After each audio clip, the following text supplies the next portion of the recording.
دوسرا واقعہ سماعت کریں کہ وہ کیا انداز تھے جن کی وجہ سے منافقین نے کہا کہ کیا ہم ان بیوقوفوں کی طرح ایمان لائیں. انہوں نے کس انداز کو بیوقوفی کہا. شفا شریف دوسری جلد صفحہ نمبر 44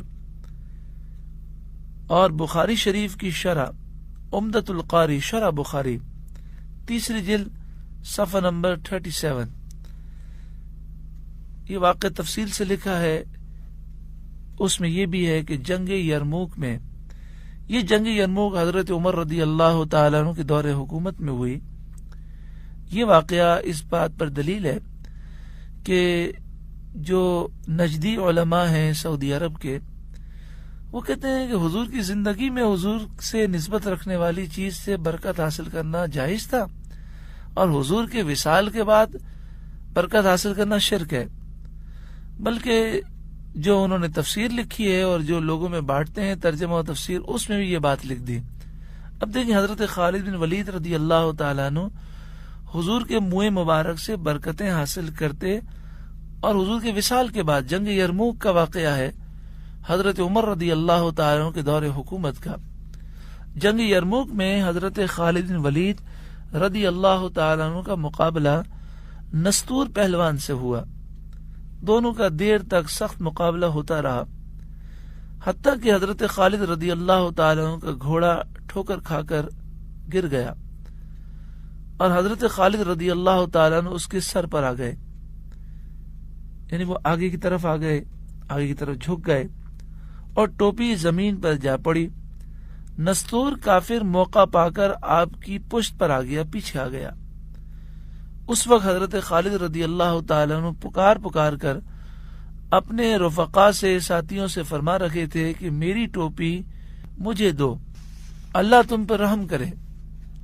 ایک شخص جو آپ کی قوم بنی مخزوم میں سے تھا، وہ دوڑ کر آیا اور ٹوپی آپ کو دی. آپ نے اسے پہن لیا اور نستور کا مقابلہ کیا، یہاں تک کہ اس کو قتل کر دیا. لوگوں نے اس واقعے کے بعد آپ سے پوچھا کہ دشمن تو پشت پر آ پہنچا تھا اور آپ ٹوپی کی فکر کر رہے تھے، حالانکہ ٹوپی اتنی قیمتی تو نہ تھی. حضرت خالد رضی اللہ تعالی عنہ نے جواب ارشاد فرمایا کہ بات اصل یہ ہے کہ اس ٹوپی میں سید عالم نور مجسم صلی اللہ علیہ وسلم کی پیشانی مبارک کے بال مبارک ہیں، جو مجھے اپنی جان سے زیادہ محبوب ہیں. ہمیں صحابہ کرام کے نقش قدم پر چلنے کا حکم دیا گیا، اور صحابہ بال مبارک کی تعظیم کرتے.